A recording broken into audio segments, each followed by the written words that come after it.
we have 2 weeks left in the eMLB regular season. And if you're going to play the drinking game again, it is some exciting baseball down the stretch. Hello, everyone, and welcome to another episode of the eMLB Insider Podcast. I am your host, AnjouPays, as always, joined by JR. How you doing this evening, JR? Andrew, it's great to be here with you as we get ready for the final 2 weeks of the eMLB season. Yes, and this week a little bit different. We're adjusting our recording schedule yet again because this time the eMLB has changed its broadcast schedule, which actually works out better for us because we're now recording these on Sunday nights, and both of us are more available on Sunday nights than we were doing on Thursdays, and that's when we were starting to have schedule conflicts where we missed a couple episodes. So we're excited to be on Sunday nights. Hopefully we can give you some consistent content. We don't plan on stopping during the off season either. It might be a little bit more in between because there's not as much going on, but we're still going to try to give you some like free agency updates. Maybe some trades happen. We'll even do free agent predictions, but we're not here to talk about the off season. We're still in the middle of some fantastic playoff races, and goodness gracious, the standings have shuffled since the last time we were here. We've had 3 weeks worth of games in September since the last time we had a podcast and a power rankings. So why don't we go ahead and take a look at how the standings sit right now. So AL East, you still have the Baltimore Orioles sitting on top at 89 and 60. Although they are cooling off a bit. They've won 5 out of their last 10. Right behind them with 3 games back are the Boston Red Sox at 86 and 63. Tampa Bay has started to fade a bit. They're now 7 games back of the Orioles at 82 and 67. Over in the AL Central, don't look now at a division that we thought was locked up in August with at one point a 12-game lead for Detroit has now shrunk to 2.5 as the Kansas City Royals have been on a tear since the All-Star break, while the Detroit Tigers have been fading lately. And that's now a race to watch because that's going to come down to the wire now. For once, couple teams like the Royals and White Sox we thought had no chance, all of a sudden the Royals have a chance to make the postseason and knock the Detroit Tigers, a team we had at the top of our power rankings for a long time, potentially could miss out on a playoff spot. So that'll definitely, we now have another division to watch, and and we're not even done yet. AL West, Angels have flipped with the Rangers. They are now 2.5 up at 87 and 62, as opposed to Texas with 85 and 65. Houston at this point 7 games back, starting to fade a little bit in that division as well. They're technically not out of it, but we'll see what happens. In the AL wildcard right now, if the season ended today, Boston would be hosting Texas for that. But in striking distance are Tampa Bay at 2.5 back, Houston at 4.5 back, and Kansas City at 5 back. So some exciting races to be had in the American League. In the NL, no shortage of excitement there as well. The Washington Nationals are leading the NL East by a half game over the Philadelphia Phillies, with the Mets still in striking distance with 3 back, although we'll probably discuss this. The Mets' chances have been taking some hits lately. Pun not intended. But now it is intended because that was a great pun. They're now at 78 and 71. NL Central is the definition of try to stay above water, as all 3 of the contending teams at the top of the division have won 5 out of their last 10, with the Cardinals holding a 1-game lead over the Cubs, 2.5 over the Brewers. And the NL West, just like the Kansas City Royals in the AL Central, we have the Arizona Diamondbacks in the NL West, winners of 10 straight games, are now only 2 back of the Padres. So literally every single division has a chance to flip-flop before the season ends. Whereas as little as 3 weeks ago, we were talking about the AL Central and the NL West being pretty much sure things. But that's why you play the games, ladies and gentlemen, as now we have a race in every single division. And as a result, we also have some fantastic wildcard races. With the NL wildcard, if it ended today, Arizona would actually be hosting a wildcard game against Chicago. Phillies sit a half game back of Chicago. Brewers 1.5 back, and the Mets 3 back. Oh my goodness. I don't think I said there's going to be exciting baseball enough. Take a drink. So, JR, what the heck happened? I tell you what, Andrew, we were discussing this a little bit before we started recording, and it has been amazing to see some of these hot and cold streaks that teams have gone through here during the month of September, even back into August when the Orioles first went on their big winning streak, Yep. and we have just seen some of these races just completely shocked me. I mean, I was definitely, I'll admit, I was definitely one of the people who said Detroit and San Diego had locked up their divisions and they were in, cruise control Mm-hmm. to get prep for the playoffs. And I guess maybe they listened to me because, they have been stuck in neutral here, Yeah. and both Arizona and Kansas City have been on incredible rolls to put those divisions up for grabs now. Um, Yeah. and it's just going to be an amazing last couple weeks here. Most teams have about 12, 13 games left to play here during these last 2 weeks, and a lot can happen when you're talking about differences like 2 games, game and a half game. In any of those races could be completely different by the time game 162 is finished. We have 2 weeks left in the regular season.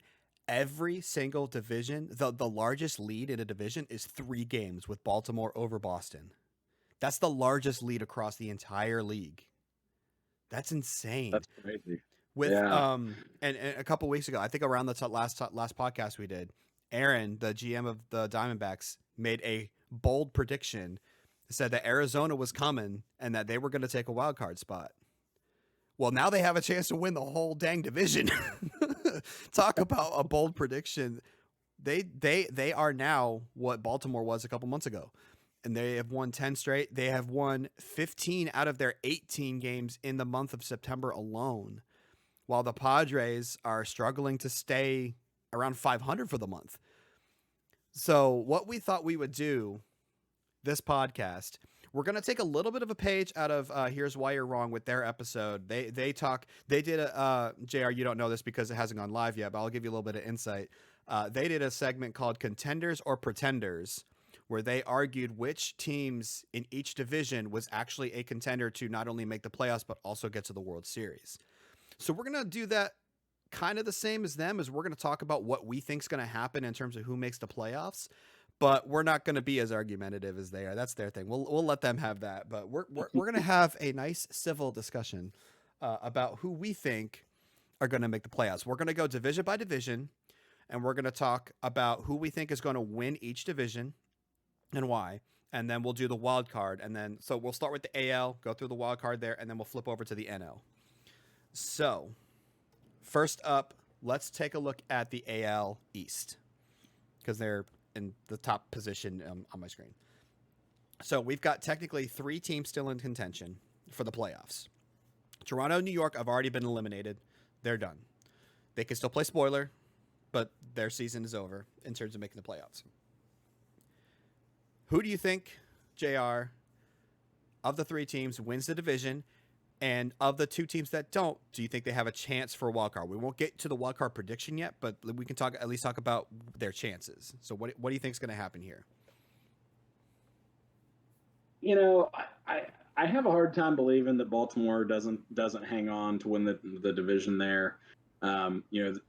They've had pretty good stronghold on that. With around kind of a 3, 4, 5 game lead for quite a while.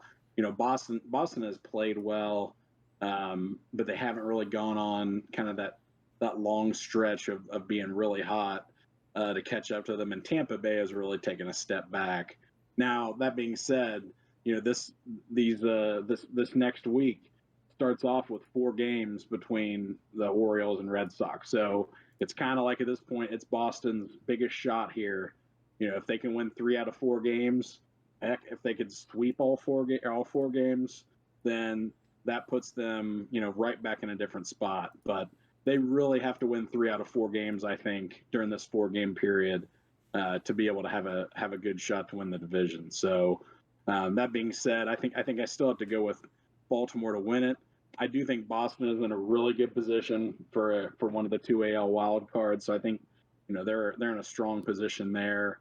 Tampa Bay, I've been one of those people who has felt like they were going to really heat up at some point here and be a contender and take hold of either the division or the wild card, but that just hasn't happened yet. And there's only 2 weeks left in the season, and I just haven't seen anything at this point that would make me believe that's going to happen here during this last couple weeks of action.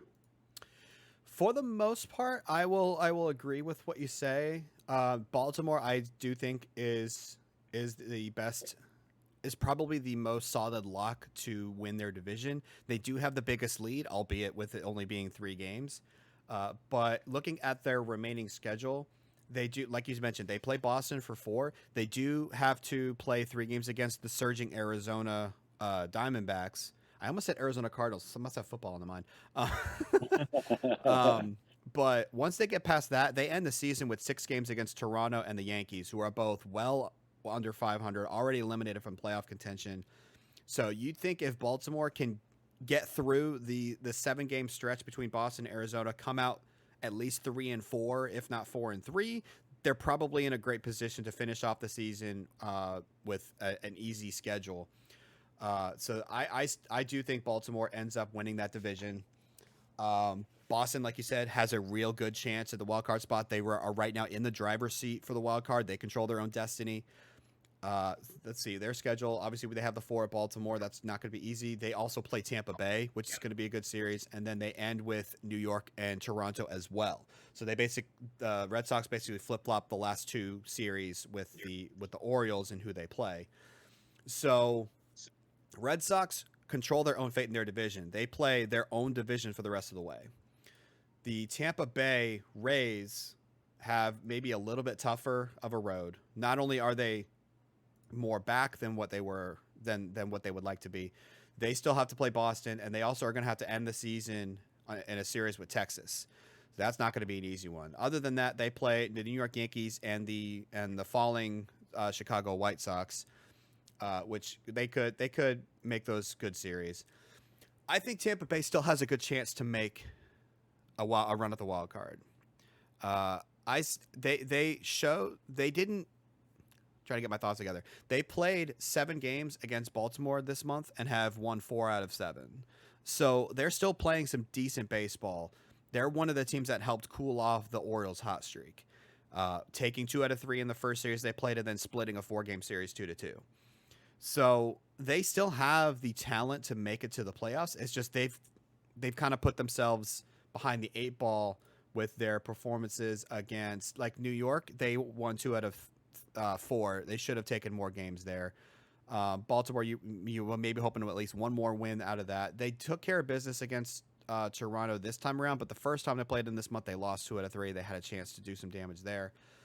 So it's like they're holding on for dear life, but the problem is the Red Sox and Orioles are doing better than them right now. So while I don't think Tampa Bay, it's pretty much a no go for the division because they're 7 back with 2 weeks left. They still have a chance for a wild card if they could perform well over the last bit. All right, moving on to the surprise that we're having this discussion. The AL Central is down to the Tigers and Royals. We can, like Tampa Bay being 7 out of the AL East, pretty much out of that. We're going to say Chicago at 6.5 back is pretty much out of it at this point.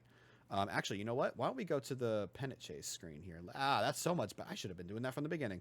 So let's look at playoff odds. They are giving Baltimore at 100% playoff odds. Having the best record in the league, that's a fair thing. Boston, they have at 96.6%, and Tampa Bay, they have at 21.2%. So just kind of recapping what we just discussed in the AL East. So down to the AL Central. So they have it down to the Tigers and Royals. 2.5 games, yet they give the Tigers an 82.7% chance of making the playoffs, while the Royals 17.6. What are your thoughts there? Yeah, I mean, the thing is that Kansas City has been so hot lately, and I have to give Minerva so much credit for making sure that team didn't just kind of give up and go looking ahead to next season. He really pulled some moves around with the team to kind of keep them going, and they played so well here to get it back within 2.5 games at this point. That's still just such a mountain to climb during these last couple of weeks to still try to make up 2.5 games when you're chasing a team that's been cold but is bound to bounce back at least a little bit. They've got they do still have 3 games left with Detroit, but then they're playing games with Cleveland and Minnesota otherwise. So they're in a good spot. I mean, those are teams that they've been beating up on, and they could continue to do that. But that Detroit series is going to be the key. Yes, they can't lose 2 out of 3 to Detroit, and then still try to make up at that point 3.5 games essentially through the other 9 games that they have left. I mean, they've got to. Yep. They definitely need to take 2 out of 3 from Detroit to stick in it. I still think Detroit just had built in just enough to keep ahead there, but man, I certainly wouldn't count out the Royals the way they're playing. With the way some of their young offensive players have been playing, and the way their pitching has stepped up here. Yeah, I would agree. Looking at the remaining schedules, they pretty much have the exact same schedule, except Detroit has a series with Atlanta instead of like Kansas City has an extra series against, I believe, Cleveland. To end out the season. So even that series where Detroit doesn't play someone from the AL Central, they play, and sorry, Aiden, they play a not so good team in Atlanta. Right. So you're right. It absolutely comes down to the 3-game series that they play in Detroit. That series is the key. If the Royals, I'd say the best chance the Royals will have to sweep that series, but if you get 2 out of 3, you're putting yourself in a really good position. In terms of the wild card, I think it might be hard for one of these 2 teams to win a wild card spot. I think the goal for these 2 teams is to win a division. With the way the records are stacking up with the rest of the AL, the AL Central, it's going to come down. It's going to have 1 team represented from that division, and that is going to be the division winner. Honestly, with how hot the Royals have been and how cold the Tigers have been, this is going to be a really interesting last 2 weeks. Now, I will say, though, the Royals' last few games, they haven't played against the stiffest competition. They swept a 4-game series against the last place in the entire league, Oakland A's, and took 4 out of 6 against the Chicago White Sox, who we all know have been kind of in a nosedive since the All-Star break. So, but here's the thing. I have their September schedule up on the screen right now. The first weekend of the September, they swept the Tigers. That's a big reason why they're in this position now. They knocked 3 games off of the lead that the Tigers had in one series. But the question is, can they do it again? This time they're going to be in Detroit. Last time they were in Kansas City. They're going to be in Detroit this time. I still predict that the Tigers will end up with the win in the division, mostly because of the other teams that they're playing during this stretch. I think because the Tigers and Royals play under 500 teams outside of themselves for the rest of the way, I think the Tigers are going to make the most of those opportunities, even if they do slip up against the Royals. That's going to be my prediction there. So is that kind of what your prediction was, that the Tigers are still going to take it? Yeah, I think so. Because again, we see the standings and we say, oh, it's down to 2.5 games left. Anything can happen. But you also have to think about it. The Tigers have 13 games left. The Royals have 12. So even if, say, the Tigers go 6-7 during that time, the Royals have to go 8-4 just to tie them. That's fair. So 2.5 games is a small number, but also when you have these few amount of games remaining, that is still a little bit of a hill to climb. And yep. I just feel like with that schedule that the Tigers have left, they're going to play a whole lot better than 6-7. They're going to get enough wins to pull it out. Yeah, it's kind of that, like for the Royals, you can't make mistakes at this point, and the question is, are they going to be able to handle that pressure? So we'll see what happens. But yeah, we weren't even thinking of that this would be a discussion at this point. So kudos to the Royals and Minerva for making this a discussion topic, period. Because we were if we had made our prediction, like done our prediction thing last podcast, we probably wouldn't even like, okay, and AL Central Tigers, move on. That's all the discussion that we would have had. But now we actually have reason to talk about it. And the it's last podcast. What's that? What was I'm that? sure I said it the last Yeah, podcast. I probably did too. I mean, we both were like, these races are kind of done. We don't need to worry about that. And then Arizona and Kansas City is like, oh, you want to see something? I'll show you something. And they showed us for sure. All right. AL West. We've got Angels with a 99.2% playoff odds. Rangers at 79.2% and the Astros at 3.4. Can we both agree that we don't think the Astros are going to make it regardless? Yeah, I have a hard time coming up with a scenario where the Astros find a way to make it in. I mean, Ben's been trying to keep them in contention. They've had to suffer a few injuries. Long while back lost Sammy Isla or Isla or however you pronounce that name. Isla. I always get it confused. But yeah, I would have to count them out. That's fair. All right. I'll go first this time. So we're going to talk between the Angels and the Rangers for the division here. Angels have been playing a lot better baseball. The Rangers have lost 7 out of their last 10, including 3 games in a row to the lowly Oakland Athletics of all teams. And they lost 2 out of 3 to Houston in that same week. Since they won 3 out of 4 to Seattle, they've dropped 3 straight series, including getting swept by Oakland. That does not bode well at all. If you're in a playoff race and you get swept by the team with the worst record in baseball, panic button might be hit here, because they have to end the season. They're going to play the Angels, who they're chasing. They need to do well in this series. They need to bounce back. They need to put the Oakland series behind them. Then they're going to play Oakland again. And then they finish off the season against Milwaukee and against Tampa Bay, 2 teams that are also both in playoff contention. So Rangers have an uphill battle, whereas the Los Angeles Angels are playing a lot better. They play Texas. Like I said, they play 4 against Houston and then finish out against Oakland and then Houston again. So they have 7 more games against Houston.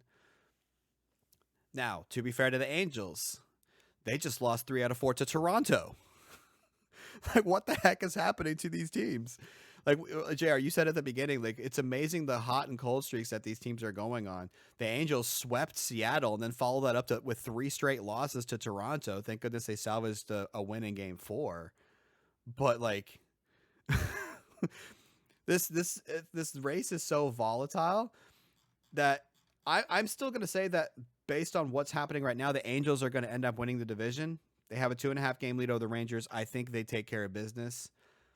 They also have the slightly easier schedule than the Rangers do.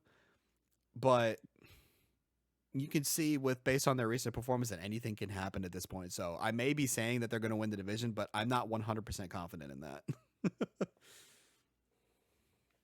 What do you think?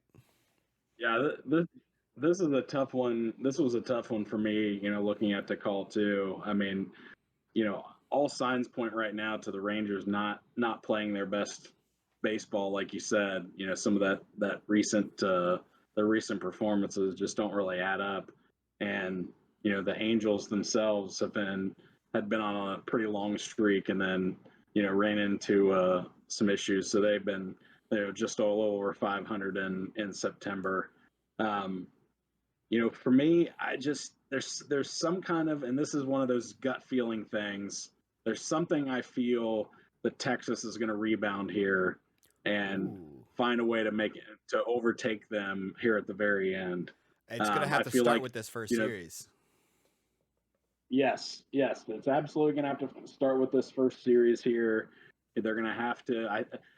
I feel like they're going to have to sweep them. Really kind of take the Angels out here.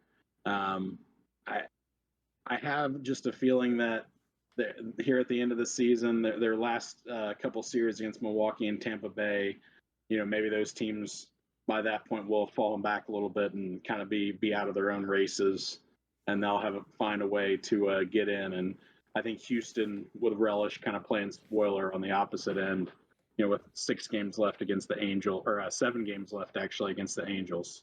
So All right. going out on a limb, I'm going to go out on a limb and say I think Texas is going to be the one that kind of overtakes. And then, I still think the Angels make it in as a wild card. Probably, they're going to be a strong contender there. But I'll go with Texas in this one.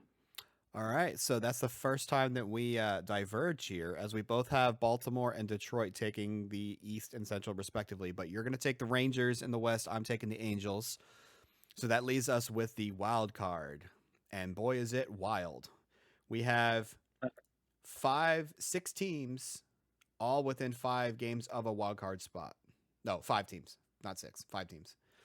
So I believe we're counting the White Sox out of this one because they're 9 back of the wild card. That's a pretty insurmountable lead. Technically, Houston has a better chance in the wild card than the Royals. They're 4.5 back, where the Royals are 5 back. Tampa Bay's 2.5 back, and then Texas and the Red Sox have the 2 spots right now. But you think Texas is going to end up winning the division, so we're going to count them out for your argument. What 2 teams take the wild card for you? And who gets home field advantage? We'll add that little spice in there. Who gets home field advantage for the wild card game? So I've got Boston and the Angels getting the 2 wild card spots.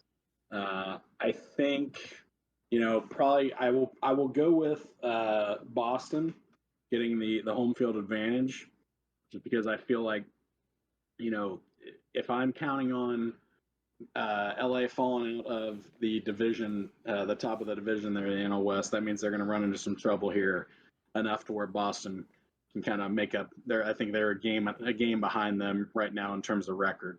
So I think that would give Boston enough to move ahead of them and be the host for the wild card. I really feel like it comes down to, who doesn't win the AL West. I think one of those 2 teams for me is going to be the other wild card. And then I just feel like Boston holds off Tampa Bay for the other one. All right. So you have Boston hosting LA, correct? That's what I heard, right? Yeah. Okay. Just want to make sure I understood that. All right. So here's where I'm going to throw my curveball.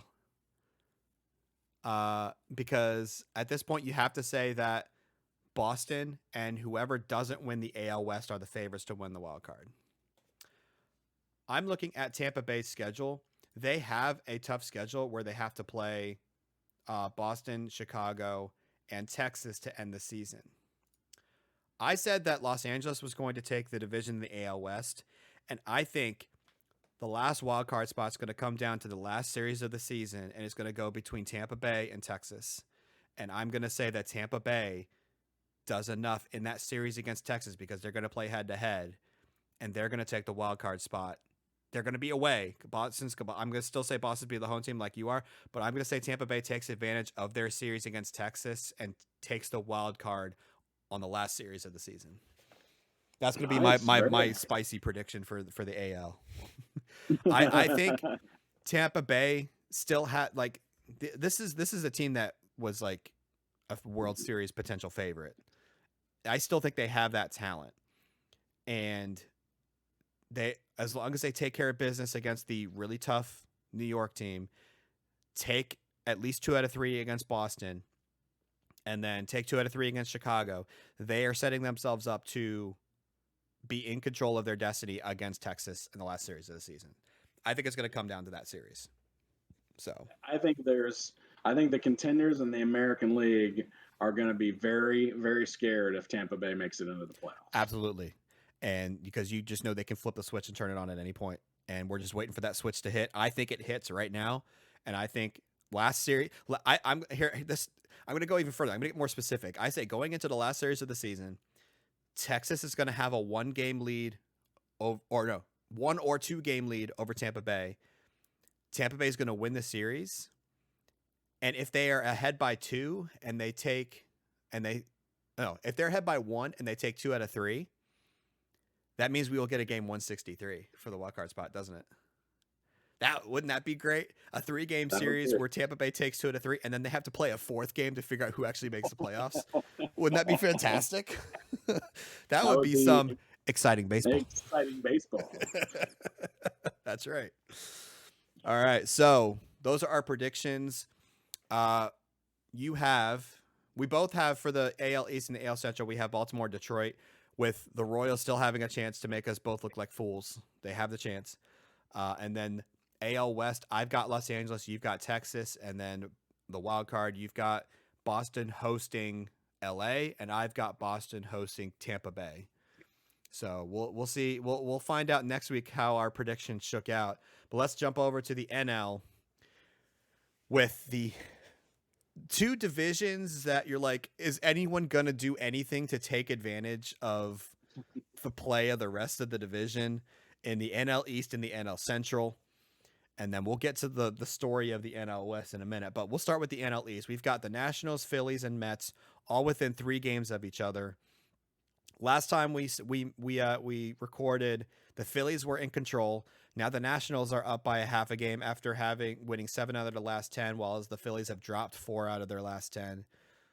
The Mets, while in the meantime, have stayed pat at 5-5. JR, how does the NL East shake out?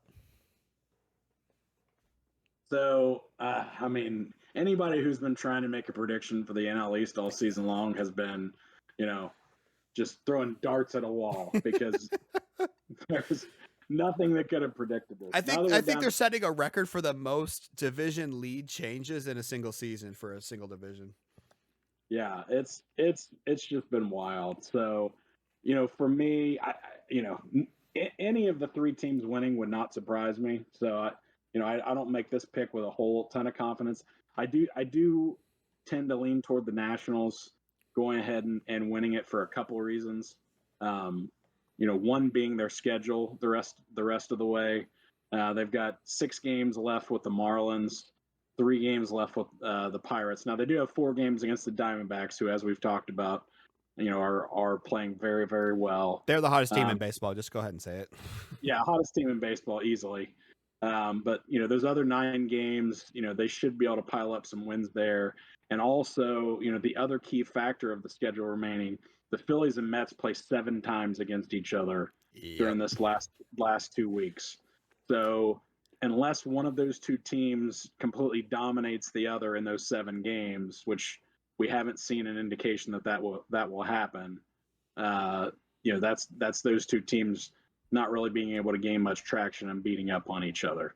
I 100% agree. You actually took the words right out of my mouth. Not to interrupt you. Did you have one more thought before I start on mine? The only other thing I was just going to bring up too was just, and again, this is another kind of one of those real unfortunate things, was that, we did, during this last week get news that Jonfran Escalona for the Mets had an oblique injury. And so he's out for the remainder of the regular season. If the Mets do make the playoffs, he probably, would miss the first couple rounds as well, based on the estimate there. He's been, arguably, the best pitcher in the National League this year, definitely one of the best. So tough blow there for the Mets. And again, another reason, to kind of favor the Nationals here during those last couple of weeks to hold on. Well, you must have missed their other big injury then. They had 2 big injuries. Yeah, Stevenson. I did just see that in the Discord as well. Yeah, Mike Stevenson, who is actually their leading position player in WAR at 4.5 WAR this season. So losing Cy Young candidate, probably the favorite for Cy Young, and your position player that is giving you the most wins above replacement, I think their season's done. Losing those 2 players at the same time with 2 weeks left, that's going to be really difficult to overcome.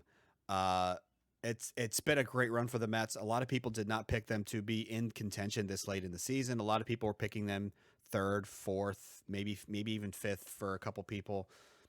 But it's just unfortunate, these 2 injuries happening at this point of the season. Your best pitcher, your best hitter, both gone in the midst of a playoff race when you still have a chance. I just don't think that's going to be overcoming one of those injuries would have been difficult enough, but having to overcome both of them, I think Yeah. the Mets are done at this point, but they're going to be good next year. They are a team that should be able to reload and make some more noise next season. But I think you hit the nail on the head when it comes to the remaining schedule, with the fact that the Phillies and the Mets play so many games against each other, and the Nationals don't even play any of those two teams at all the rest of the way. I think the Nationals are in the driver's seat to take it, especially when they play. You said they play Marlins for 6 or 7. 6, I believe. Yeah. 6. So yeah, actually, I can pull that up. So they Yeah. have 6 against the Marlins and 3 against the Pirates. 6 Marlins, 3 Pirates, and then 3 against Arizona. So the Nationals, who were one of the favorites to win the division coming into this season, saw a little bit scary performance from Soto. It's definitely not the Soto of old. Of old meaning last year. But they've had other players step up offensively. They have, like I mentioned before, they've won 7 out of their last 10. They swept the Mets, by the way, which really knocked the Mets down a peg, and then they took 2 out of 3 from Atlanta in this last week. So the Nationals have set themselves up to be in control of their own destiny, and I think they do that as well. I also think the Nationals will win the NL East. Moving on to our biased favorite division, the NL Central, with the Cardinals holding a 1-game lead over the Cubs and 2.5 up on the Brewers. I'll go first since I have a horse in this race, and then I'll let you go. Let me just say this, and like if you look at the last 10, every single team is 5-5. Every single team is 5-5. The Cardinals, we had the best opportunity to take a hold of this division and not let it go. We played 7 games against the Cubs and the Brewers, 3 against Chicago, 4 against the Brewers, and unfortunately, we only took 3 out of those 7. Now, on the bright side, we didn't lose more than 4. We lost 2 out of 3 against the Cubs, and we split 2-2 against the Brewers.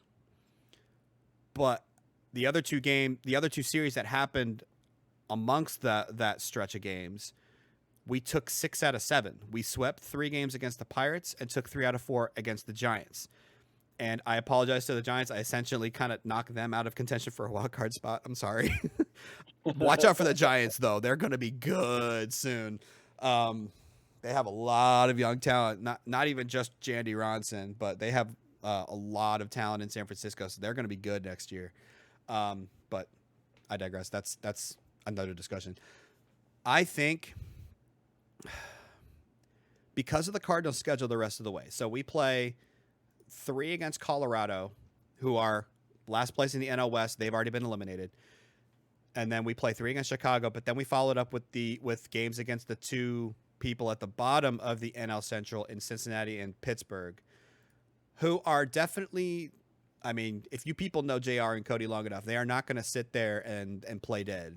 They're not going to roll over and let the rest of the NL Central just roll over them into the playoffs. They want to upset the standings.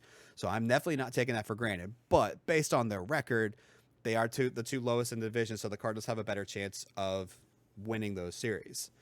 And I think because of that, I think the Cardinals will take the division as long as their hitting can give them just enough runs of support to support their top level pitching, which is honestly still a tall ask at this point.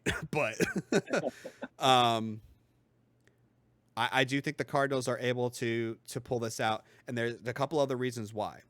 Chicago has had a lot of injuries to their pitching.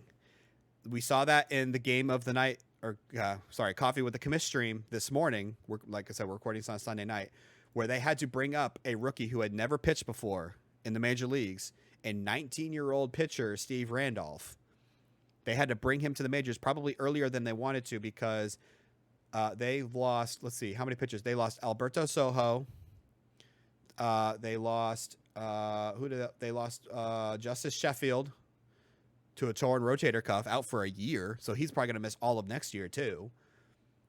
And I thought there was one more pitcher that they lost. They had lost Braylon Marquez for several weeks. He just came back. Okay, that's what it was. I knew there was someone else other than because Sheffield just happened. I knew there was one Right. number. Yeah, so they had lost Braylon Marquez. So maybe Marquez can step up, but they lost another pitcher in Justice Sheffield this sim. And I think the youth and inexperience in their lineup is going to catch up with them. And then the Brewers, it's honestly a surprise that they're in this contention at all, given the fact that their run differential is -20 for the season. They shouldn't be at this record at 80 and 70, not going to lie. Kudos to them for winning games when their run differential is the way it is. But I just think that they're overperforming their record. What they should have is going to run out in these last 2 weeks of the season.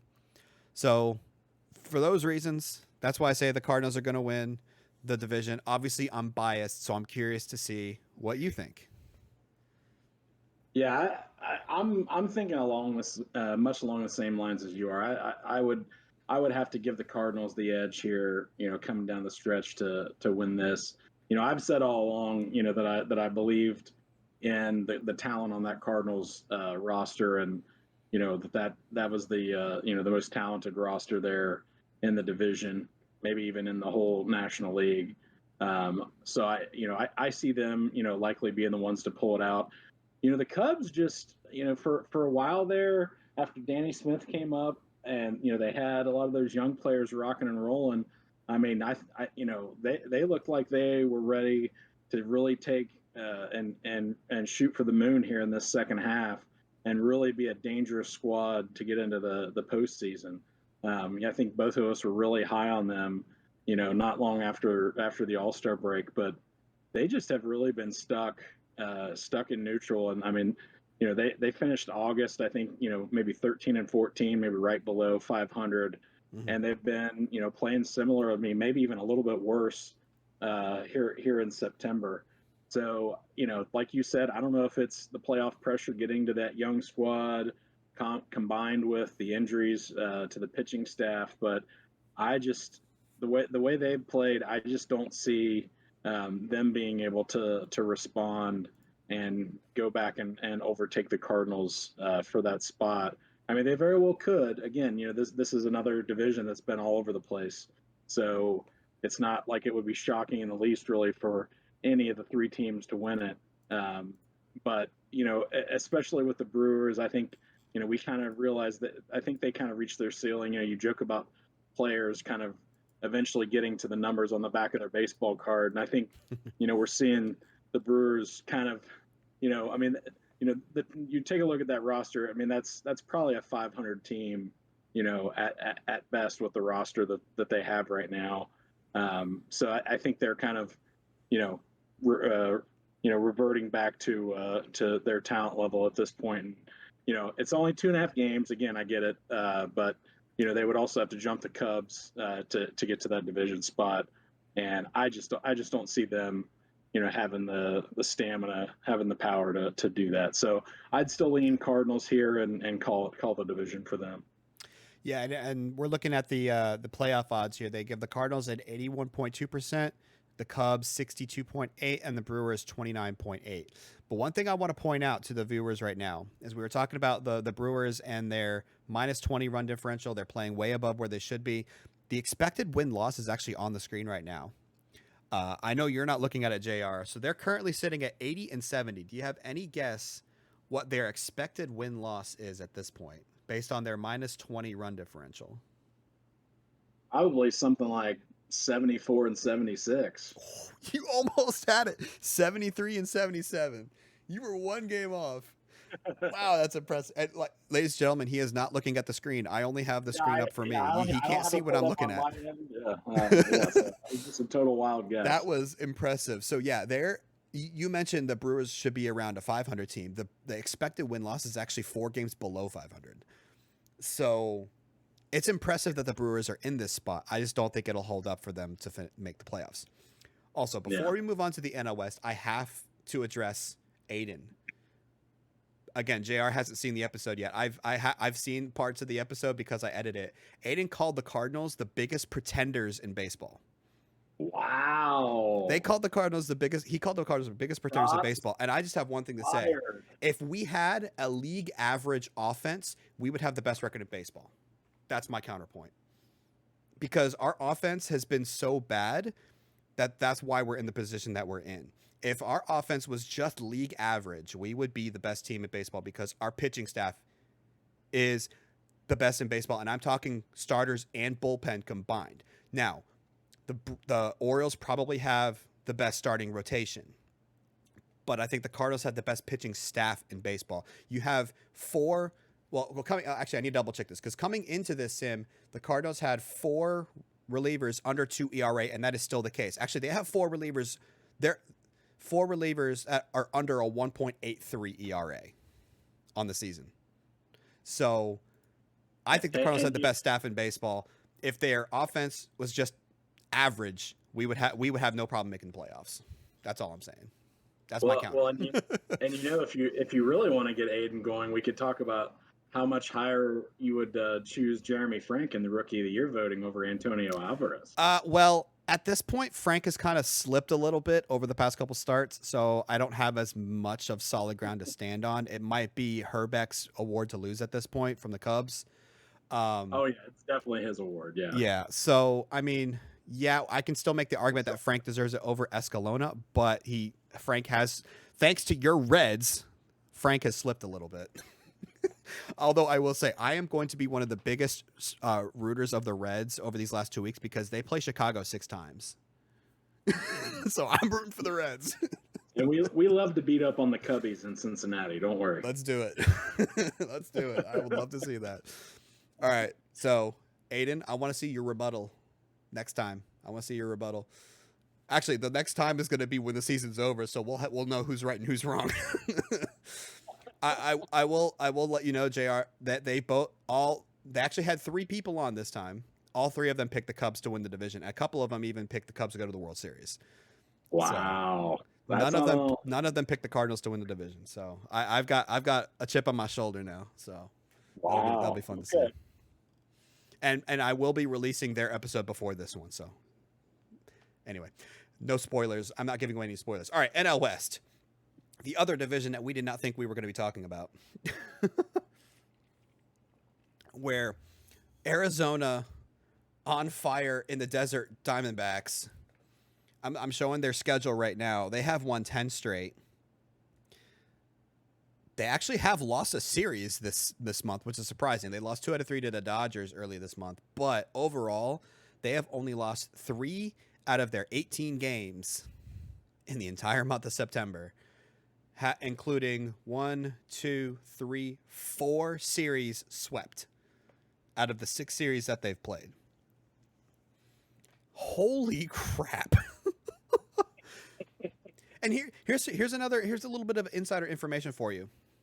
Before the Cardinals ended up getting Acuna, the Cardinals saw the Diamondbacks and where they were at that point of the season before the trade deadline and actually reached out to Arizona to talk about some of their outfielders, such as Corbin Carroll and Alek Thomas. Trade talks never really got far. There were names thrown around, but it never really gained traction, and the Cardinals refocused on Acuna, ended up getting Acuna. You have to think if the Arizona Diamondbacks actually made a move on 1 or maybe even 2 of those outfielders, they might not be in this position right now. Because Corbin Carroll has a 3.4 WAR, Alek Thomas 2.9, and Jeremy Harmon 3.1. And that's a big reason why they're in it. Hae-Sung Kim, a 4.3 WAR over at shortstop. The recent mover from the KBO has now played 2 seasons in Arizona. And their pitching staff has been doing pretty good. Rob Rasmussen, a 3.3 WAR as a reliever. And goodness gracious, where did this come from? Whereas all of a sudden, the Diamondbacks are in a position to win the division. And they're actually in control of the wild card spot right now. They actually, if they were in the NL, if they were in any other division, they'd be leading that division. They have the second best record in the NL now because of this hot start. Or this hot start to, not hot start. They've been really good since the All-Star break. Actually, let me look at what their record is since the All-Star break. What is it? It is 39-20. That is the best. Well, there's one comparable one. The Orioles are 40-21. So the Orioles have 1 more win and 1 more loss. So I guess they're technically tied since the All-Star break. Where's Kansas City on there? Kansas City has the same number of wins but 2 more losses. So aside from the Orioles, they all right. So the National League, they are the best team since the All-Star break in the NL. They are now sitting 2 games back of San Diego with 2 weeks left to play. Their first series is against San Diego. And San Diego has been on a little bit of a slide lately. They've won 4 out of their last 10. They've dropped back-to-back series to Colorado and San Francisco. The two teams near the bottom. Well, no, the Giants are in the middle. The Colorado's at the bottom, so they shouldn't have dropped that one. But the Padres, they do control their own fate. They play Arizona 6 more times. But that might be their downfall. Because Arizona is so hot right now. So, all that to say, and here's another bold prediction. Arizona is going to win this division. Based purely on the fact that they are the hottest team in baseball and they play San Diego 6 more times before the season's over. Arizona is going to win the NL West, where we honestly expected them to be at the beginning of this season.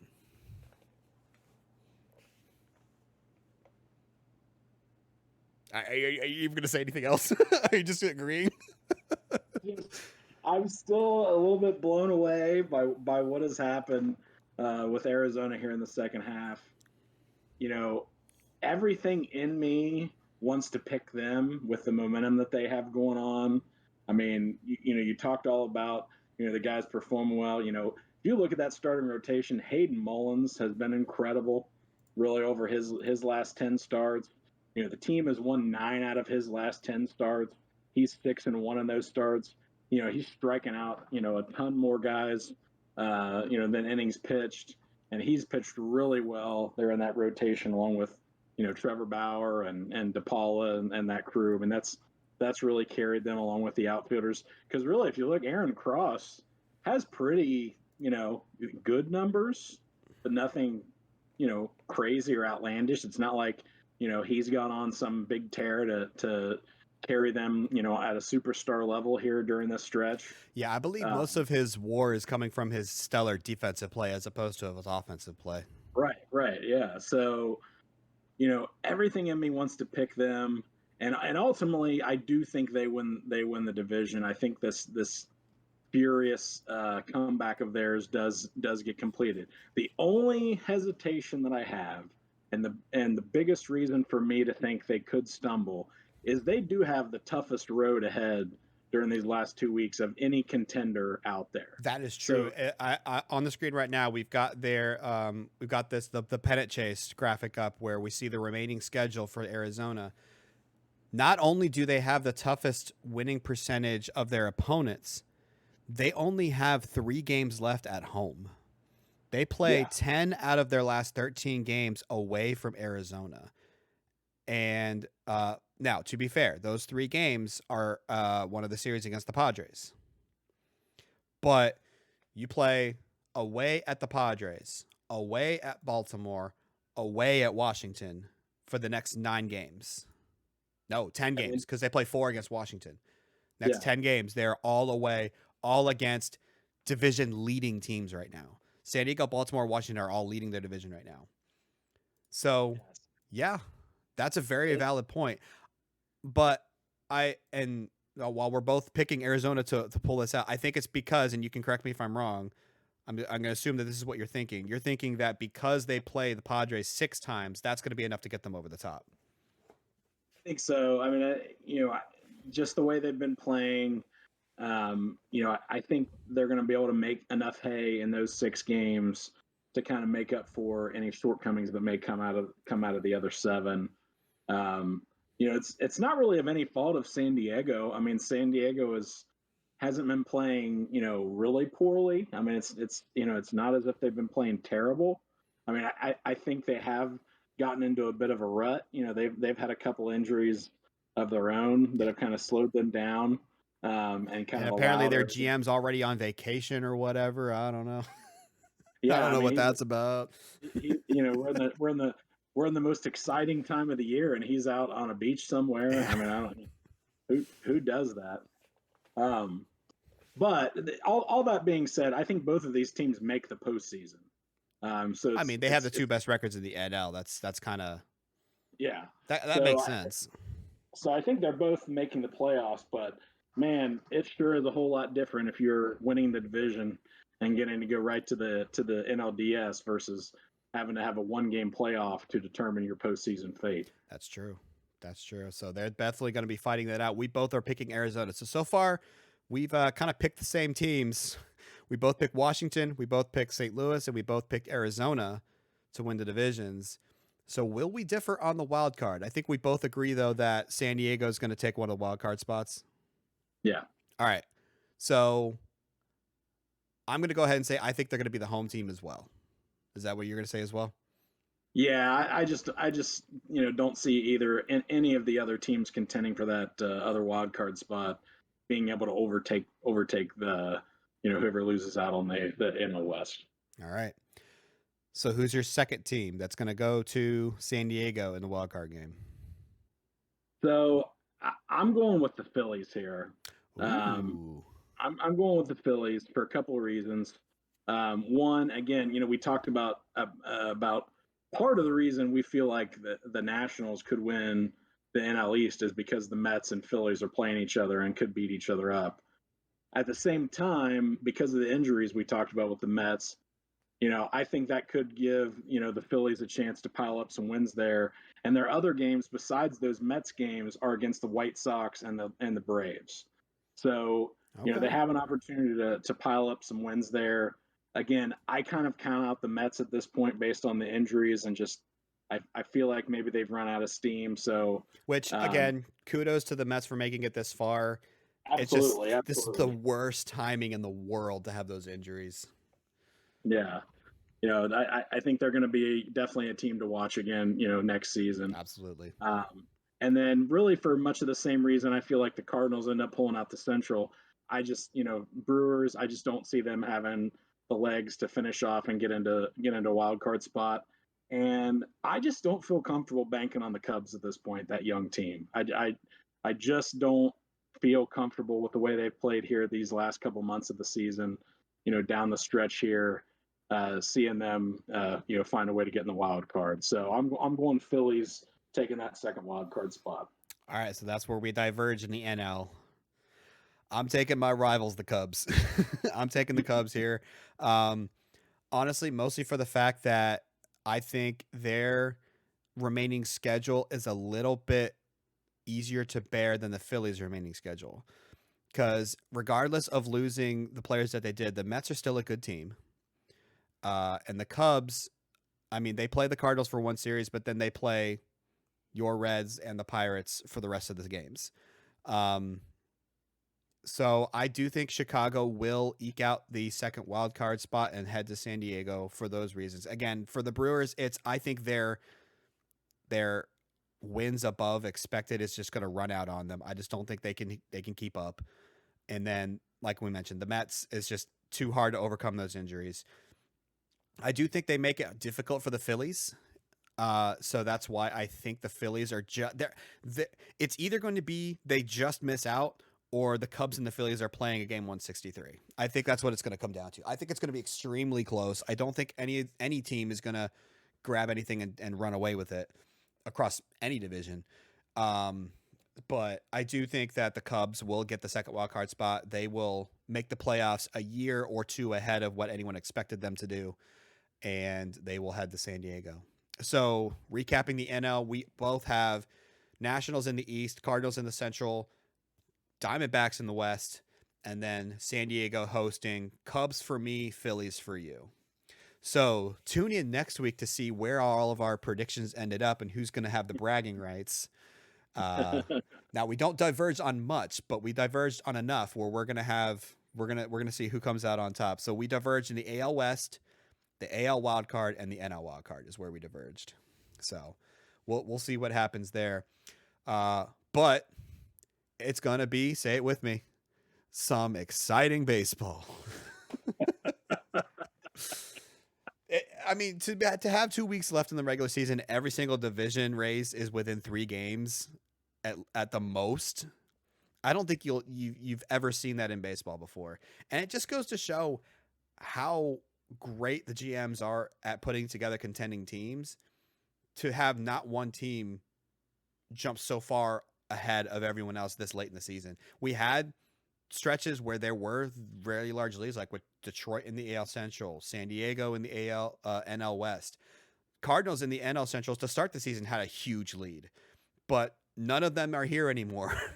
2 weeks left in the season. Every division race is down to the wire, and it's going to be so much fun to watch as we go down the rest of the way. But leading into our last segment, we have to update you with our power rankings. We've seen some campaigning to enter the wild card, the power rankings from some GMs who are on hot streaks, Minerva and Aaron. So let's get in to the power rankings. The last power rankings before the end of the regular season. And I think when we get to the postseason, we'll do a power rankings of only the teams that made the playoffs. So we'll do a power rankings of like, I guess, odds to win the World Series, essentially, or like World Series favorites. But this week, our last regular season power rankings coming at you. JR, start us off with number 10. So number 10, there's been a lot of changes with my power ranking since the wait. We should talk about who we dropped out first, shouldn't we? Should we do that first? Well, that might give some things away. So dropping teams. Okay, fine. Reveal your number 10, and then you can talk about who you drop out, because I'm pretty sure the spoiler is near number 10. Yeah. So at number 10, I did go ahead and put the Kansas City Royals. Having won 8 out of 9. They're 14-5 in September after being 18-11 August. So we're talking, 667 baseball over an almost 2-month stretch here, which is pretty impressive. 32-16 there. So they're playing really, really well. They've made that AL Central division a race. And just based on the fact that teams like, the Rays, that was a team that dropped out for me.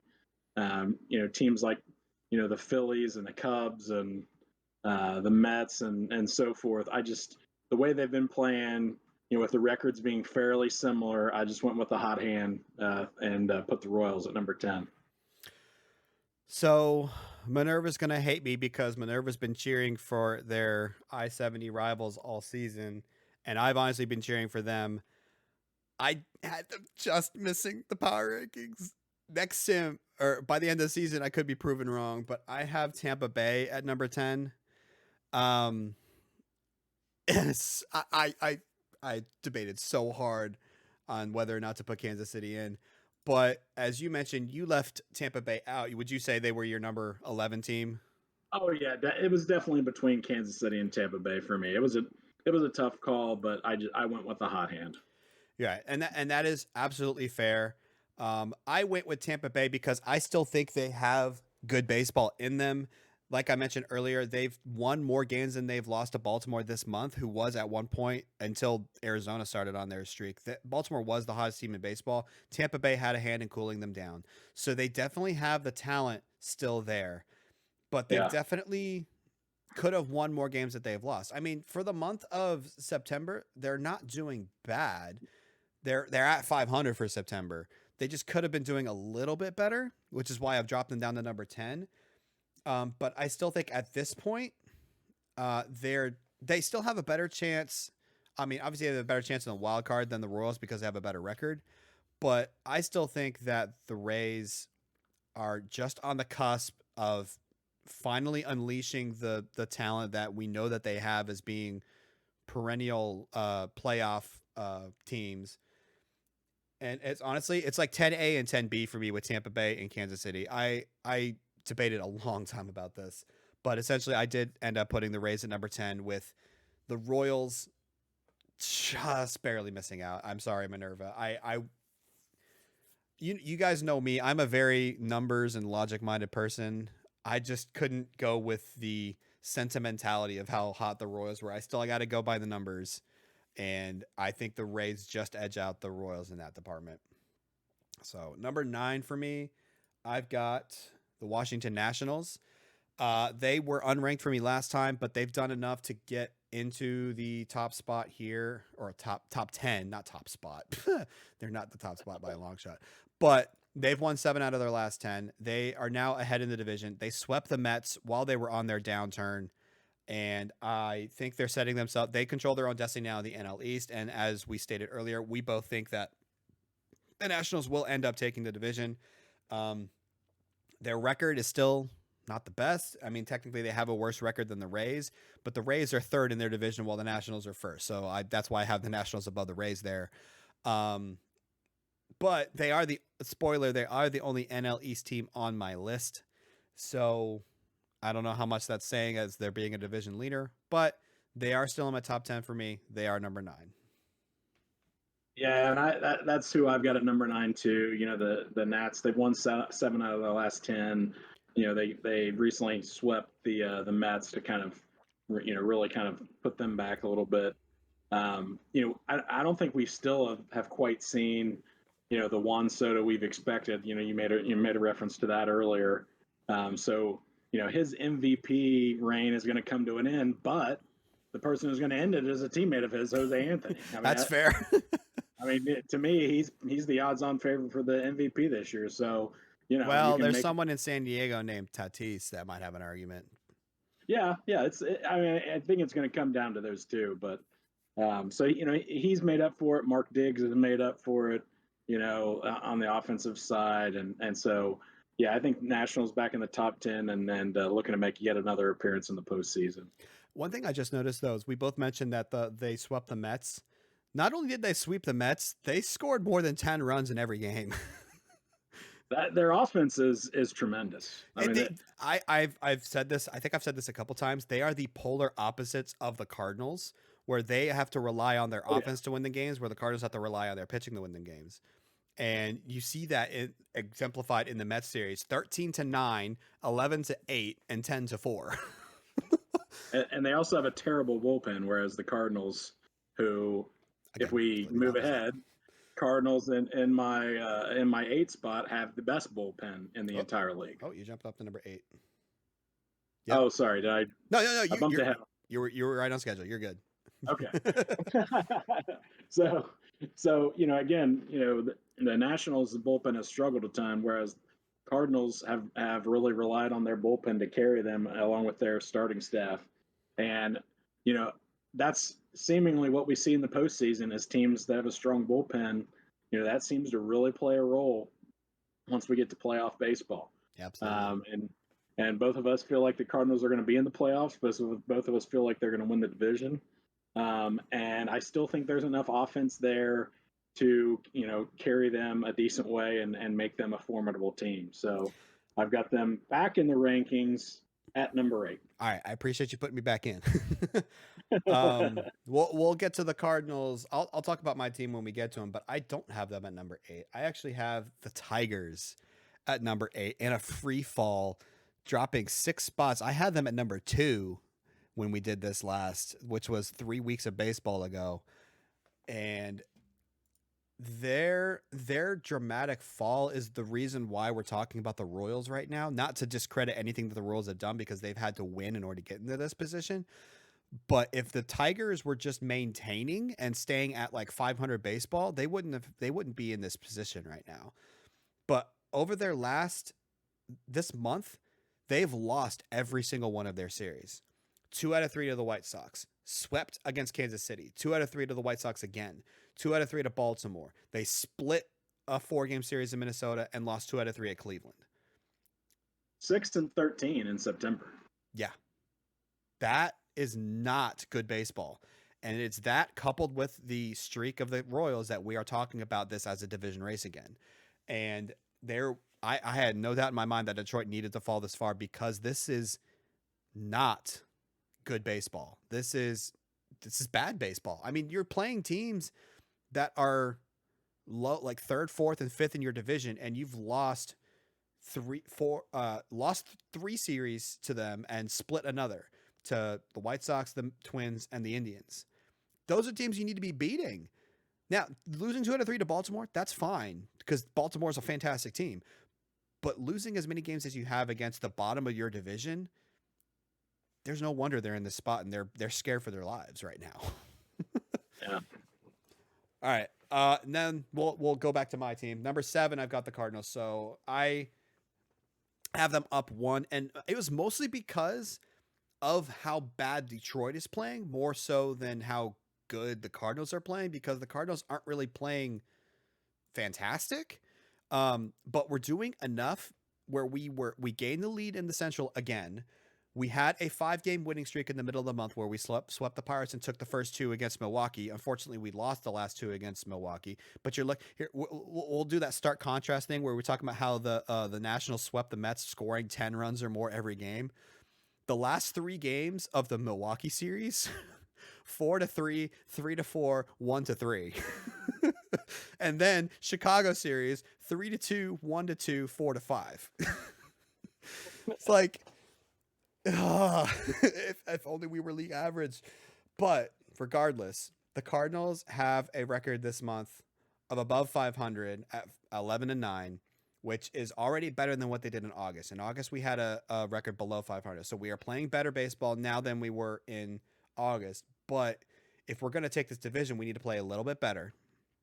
That's regardless. And right now, the way the team is performing, I can see us making the playoffs, but not making a strong run at the World Series. If the offense picks up, we will be World Series contenders. But as it stands right now, we aren't World Series contenders, and that's why I have us all the way down at number 7. Up 2 spots from the last time I had them, though, because they did win a fair amount of games over these last 3 weeks. But again, they're not in the top 5 by any stretch of the imagination. Yeah, for me, I've got the Tigers at number 7, and this was one of the spots in the power rankings where I really went back and forth. For all the reasons you mentioned, I could have easily put the Cardinals at 7 and the Tigers at 8. I think, for me, I probably had the Cardinals starting down a little further than you did, from kind of where I had viewed them before. So starting down meaning completely out of the top 10, by the way. Correct. Yes. That's pretty far down. Yeah. From the I'd say so. So I did still keep the Tigers just a step ahead of them at number 7. For me, I do still feel like that talent roster, can come through here in the postseason. But man, I really hope for Mark's sake he can get his team back to running on all cylinders, because for a while there that looked like a team that was destined for a deep run in the playoffs. So yep, we'll see what these last couple weeks hold. I mean, at the beginning of the season, our debate was who's the best team in baseball, Detroit or St. Louis, the two central leading teams. Now both teams are underperforming where they were at the beginning of the season. So both teams have the talent to make a World Series run, but right now they're not playing like it. So yeah, I've said on multiple occasions, those are the 2 rosters I would pick in each league if I was just taking rosters of talent. So I mean, I still say I'd take Baltimore in the American League, but that's just me. Yeah. So after Detroit, so at 6, I have the Texas Rangers. They've been higher than this for me in a lot of cases, but we talked earlier. They've been in a rut. They lost the lead in the AL West. Lost 7 out of 9. They were swept by Oakland. There's still a lot of talent there for me. I mean, their pitching staff is still, very, very good. They still have a lot of electric players on offense. C.J. Abrams, Jose Merriman, all those guys that can create a lot of havoc. But they've definitely taken a couple steps back. Now in the 6th spot, I've pretty consistently had them in the top 5 on a lot of these power rankings. But there's a couple teams that just have played better than them here lately, and they just have to take a step back. Yeah, I think we're making a new drinking game for everyone. They still have a lot of talent, but I've also got Texas at number 6, and they still have a lot of talent. They are the fastest team in baseball, for sure. But you've lost the last 3 series you've played against interdivision teams, and you got swept by the worst team in baseball.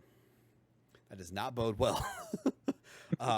Now, they can completely turn it around because they jump right back into a series with the division leading Angels that they're chasing now because of this poor stretch of baseball.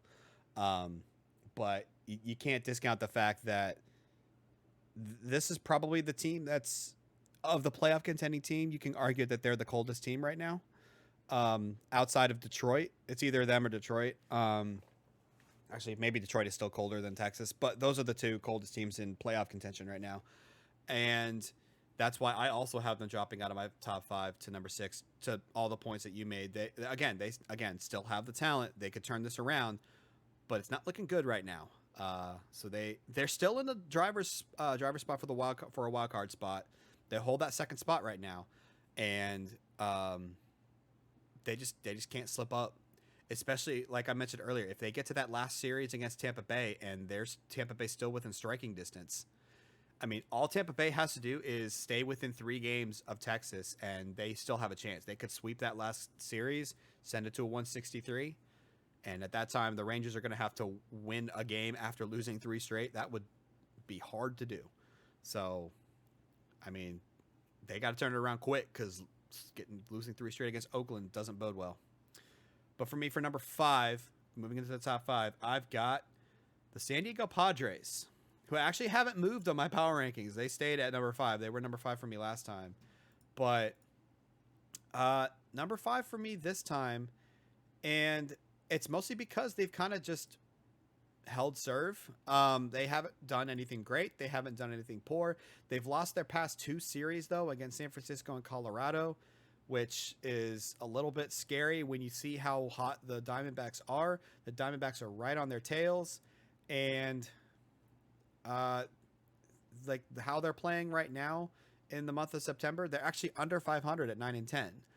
So, but I mean, that's only one. Like they win one game, they're at 500, so that's why I didn't move them down, because I think the fact that the Rangers were playing worse than the Padres were kept them where they were. If the Rangers were doing a little bit better, I would have flipped them 6 and 5, but because the Padres are like right now, that's why I have them staying at number 5. They still have the best record in the NL, so they had that going for them going into this, but they're on a little bit of a slippery slope if they can't turn it around against Arizona.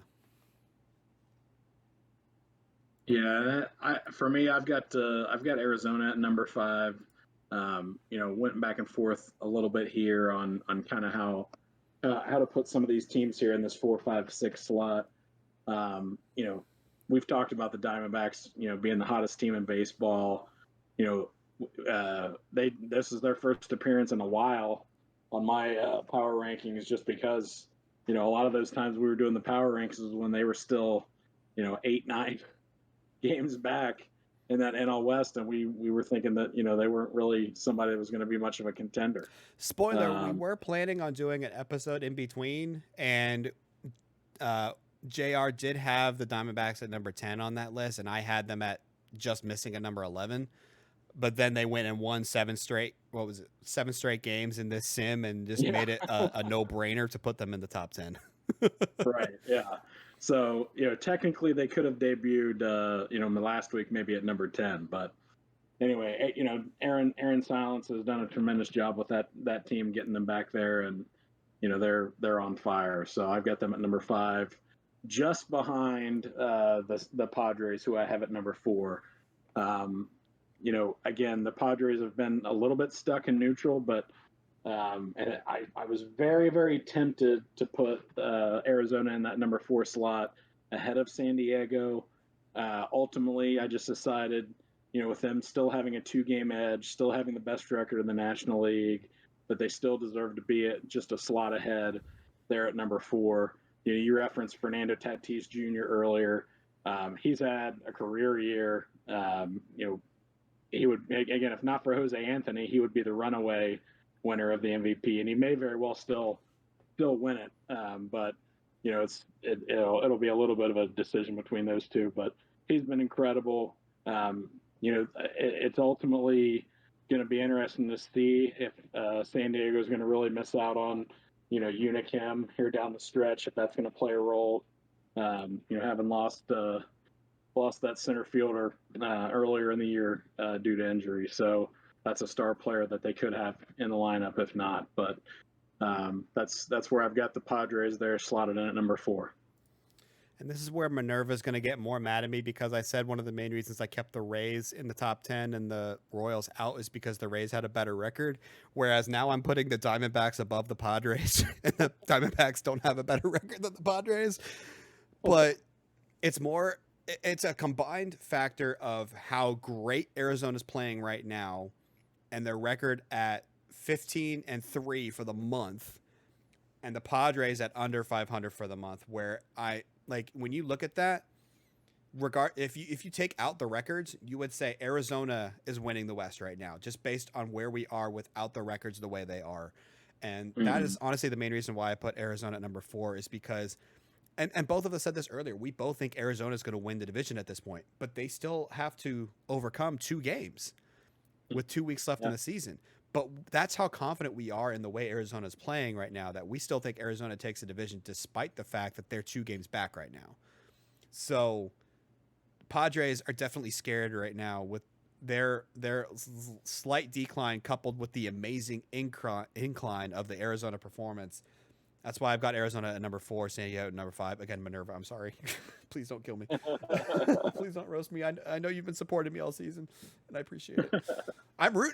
Honestly, I'm rooting for the Royals to overtake the Tigers. I just don't think I just think it'll just barely miss the mark. Anyway, beside the point. I'm getting off track. Number 3, I've got the Boston Red Sox. They are playing great baseball. They're just unfortunate that they have the second best record in. Wait, is it second best or third best? Hold on, let me double check. I think it's third. I think they're behind. They're behind the Angels by 1 game. So they have the third best record in baseball, but they are behind the first best record in baseball in Baltimore. This literally any other division other than the AL East and AL West, they would be leading it. They are playing some really good baseball right now. They've won 7 out of their last 10, including taking 2 out of 3 against Baltimore themselves. They have a 4-game series against Baltimore that could really shake up the division race. I hope that we can. I think we're trying to get that as the game of the night on Tuesday.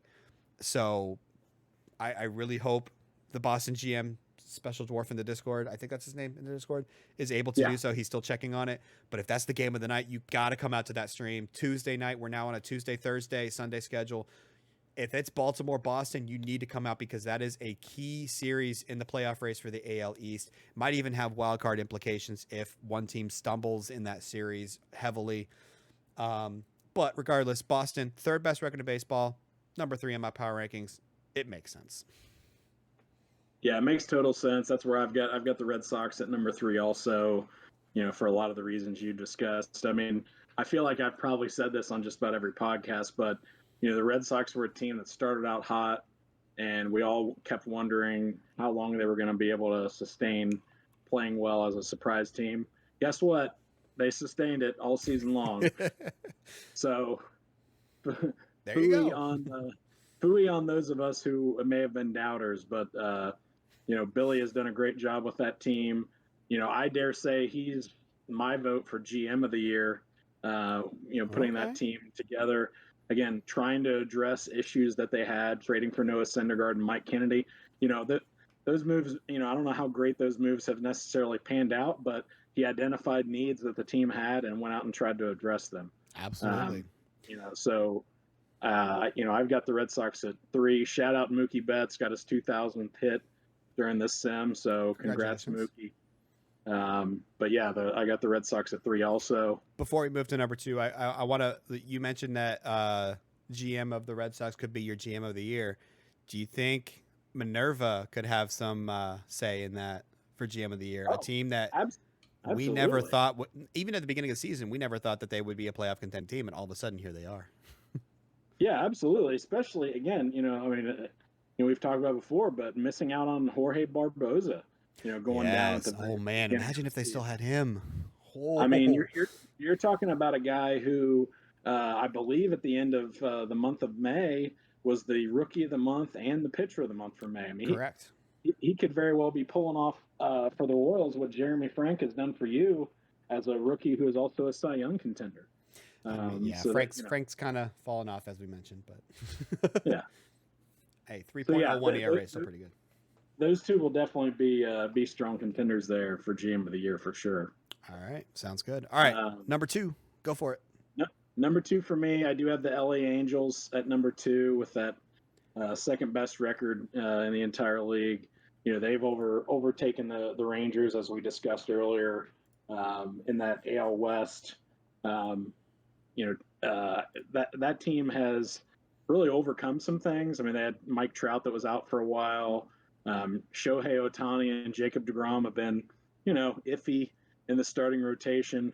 I think Tom deserves big kudos for the trade he made early in the year to pick up Asa Lacy, Yes, young absolutely. left-handed pitcher who has been the best starter on that team all season long, and really helped along with Greg Briggs stabilize that rotation when they really needed it. Absolutely. They're looking really strong. Again, a very powerful lineup that can hit a lot of home runs. Unfortunately, as my Reds found out in a game of the day a couple Sundays ago. But yeah, that's a strong team up and down. And even though I predicted earlier that the Rangers would overtake them for the AL West, Tom has a real good team there, and the Angels right now at least are the second best team in the league. You also have to remember, as I also have them at number 2, you have to remember these are the defending World Series champions, so they know what it takes to win it all. Now, I almost dropped them to number 3 based purely on the fact that they lost 3 out of 4 to Toronto to end this sim. But at this point, when you have the second best record in baseball, you've won more than you've lost in the month. You are maintaining your division lead right now.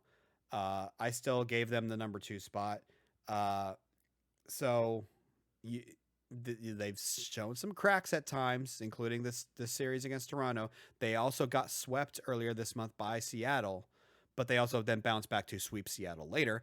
But they have shown cracks. They are vulnerable, but they are a team that's been here before last year, and they are not. They're definitely a great lineup, top to bottom. Like you mentioned, Asa Lacy, Greg Briggs. Briggs is I think I've mentioned this before, but he was the main piece that they got back in the Joe Adell trade with the Cardinals. And you have to think right now the Angels might have the better end of the deal with Adell not playing near as well as he did last year. And Briggs is now listed as their number 1 in their rotation with a 3.39 ERA and a 14-5 record. I know you said Asa Lacy was leading the staff. I think it's Briggs that's leading the staff right now. Yeah, you can make an argument for that as well. And to your point about Joe Adell, again, I think that's a case where you had a team recognize, all right, we've got some hitting in place here. We've got some excess outfielders where we can potentially deal from our excess to help out with our rotation.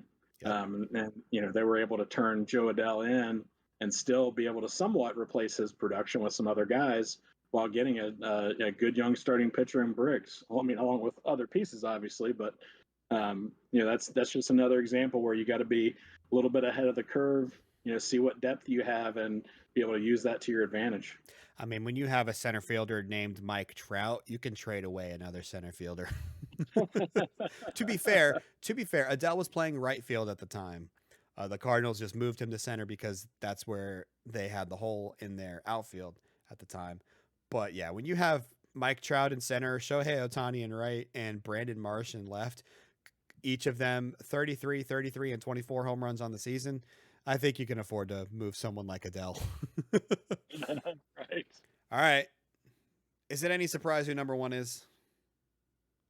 Any Go and surprise? throw them both up there. I did. I set up the PowerPoint so I had to reveal them both together because it hasn't changed. They are still one of the hottest teams in baseball. Baltimore has the best record in baseball. They have the best chance. They're probably going to end up with the best record in baseball when it's all said and done. And right now are more than likely the World Series favorites at this point. Would you agree? I think so. I think they have to be. Not only the fact that they have the best record, but they have a team that I think makes it a tough out in the postseason with that top 1-2 combination in their starting rotation. That in a way that's a team built for postseason baseball. So even if say they had the second or third best record in the league, I think we would feel like that's a team that, is built to make a deep run in the playoffs. But here's the big question. Do you think not having Michael Bush anymore is going to have a big impact on where they end up when the season's all said and done? It's definitely a blow because he was hitting at the top of that order and setting the table a lot for Verdugo, for Nick Spence, for Buster Bluth, for those guys to drive in runs. He had been a great pickup for Brendan, I believe off the waiver wire if I'm not mistaken last year. He was from somebody Miami last year. Yeah, he was able to pick up and really turn him into a very valuable piece. So that's going to hurt.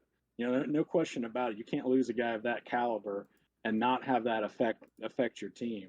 But knowing what this team is built on, it's built on living off those two starting pitchers. And I think that still leaves them, as the top contender at this point.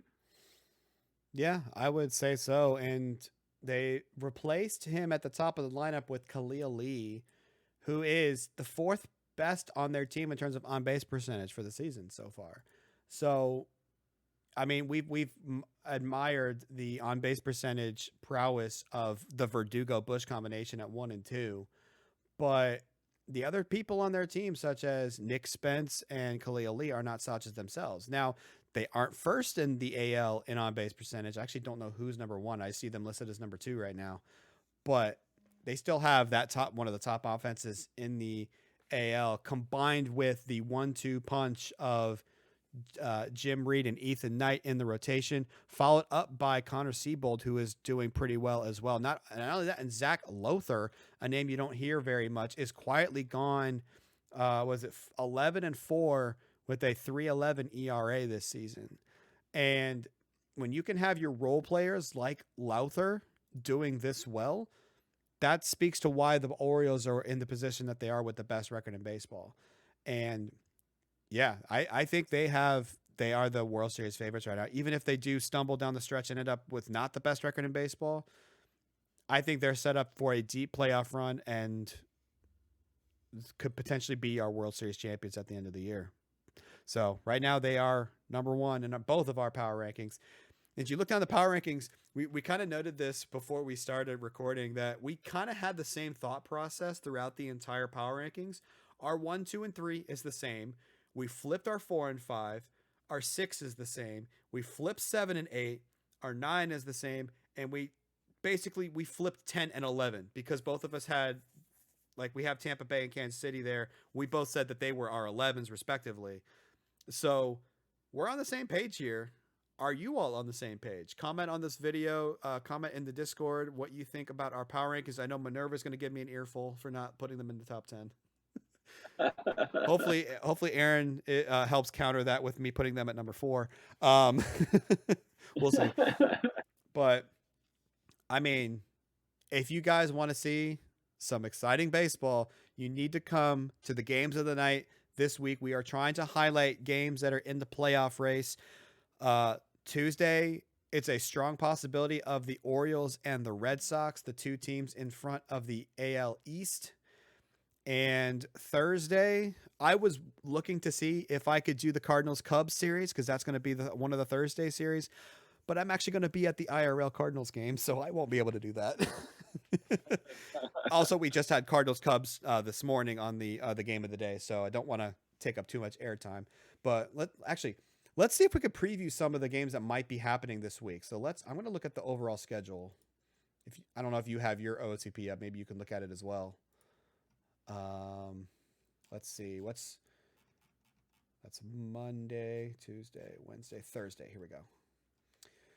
Let's see what could have playoff implications. Oh, Royals Tigers. Royals Tigers. That's what I was just going to say. Royals Tigers. All right, let's make that happen. If we can't see Cardinals Cubs, let's see Royals Tigers. Let's make that happen. I mean, we also have the Phillies and the Mets, and then the Red Sox and the Rays. So we've got 3 good series to look at there. Yeah, even on Thursday, you also have Baltimore and Arizona potentially. Oh, another good one. We got a lot of good Yeah. series that we could do on Thursday. All right. Well, my choices are either Arizona, Baltimore, or Kansas City, Detroit. Those are the two I want to see. So let's hopefully make those happen. Now Baltimore is probably going to be on Tuesday, so let's go Kansas City, Detroit. Let's get that going. Let's do that. Get that going. Yeah. All right, and then Sunday. I wonder if we can Sunday, we could see San Diego and Arizona coming down to the San final Diego, 3 games of the regular Arizona. season. The upcoming schedule only gets me to the end of the Friday or the Yeah, Sunday. so I can't see the you Monday. got that. You got Mets, Phillies during the final 3 games of the season. You got Texas and Tampa Bay the final 3 games of the regular season. Oh yeah, So the one I was highlighting. So we'll see yeah, where the standings are at that point. yeah, those could be Um, 3 really big matchups there during the final, Sunday oh, coffee with the commish. where's the Arizona Nationals series? Is that in that last week too? That would be in that last week too. So So we're gonna have a lot of great streams for you guys to tune into. If you haven't checked out the eMLB, you need to go to twitch.tv/FKN a partner on Twitch, as well as an OOTP affiliate streamer. If you play, was it Perfect Team? Is that what it's called on OOTP? I don't play perfect it. team, yeah, Perfect Team. If you play Perfect Team, he does drops. I think right now there's still 22 because they haven't yeah, switched over to 23 drops yet as an affiliate. But hey, you can come out, watch some great OOTP action led by Kamish. Also get some drops for your Perfect Team as well. This is going to be one of the best playoff races you will see in any league. I guarantee it, because I don't think you can ever see 2 weeks left in the season where the largest lead in a division is 3 games. That is insane. I am all here for it, even if I'm going to be stressing about it the entire time because I'm one of the teams that's there. I bet Jr. I bet you're enjoying this a little bit, being able to sit back and not have to stress about this, right? I am somewhat, yes, especially since there's so many races to watch, and we can kind of focus on a bunch of different ones. And you're relishing in the role of spoiler right now because, like I said, you play 6 against the Cubs, you play 3 against me. You could really mess up some standings down the stretch. Yeah, I'm trying to enjoy a little flying under the radar, maybe play a little spoiler, Well, and continue to set the stage for the comeback. you're not flying under the radar to me. I've got my eye on you because I've seen how well your team has played since you called up Trey Giffey and Forrest Hightower. I've seen how well you guys have been playing. You and the Pirates actually have better records over your last 10 than the Cardinals, Brewers, and Cubs. I think you guys are both 6-4 over your last 10, where everyone else is 5-5. I Yeah, think. we're trying to both avoid being in the cellar. I don't know that I don't know that I'm going to be able to make up the 2 or 2.5 games that I have to make, but I'm going to give it a try here. All right, and you have to give respect where respect is due for them not tanking and trying to get those top draft picks. They want to play the role of spoiler. It's a lot more fun when teams play the role of spoiler. Makes playoff Oh, yeah, races so much more interesting, as if this wasn't interesting enough. exactly. All right. Well, the next time you'll see us, we will know who will make the playoffs. We will talk about the playoffs, make our predictions in the playoffs, and maybe have some special fun along the way. You'll have to stay tuned for that. But this has been a lot of fun. JR, once again, thanks for joining me and talking about the league, as always, that we both enjoy very much. Again, special shout out to Kamish. Please go follow him on Twitch. Subscribe to the YouTube channel if you haven't already for more content like this. This will be going up after the Here's Where You're Wrong episode. So make sure if you haven't watched that, go back, because I know I've referenced it a couple times in this episode. So please make sure you check that out as well. And stay tuned for more coverage of the eMLB as we go into the playoffs of the 2025 season and see who is going to come out on top as our World Series champions. But until next time, guys, take care, and we'll see you on the next one.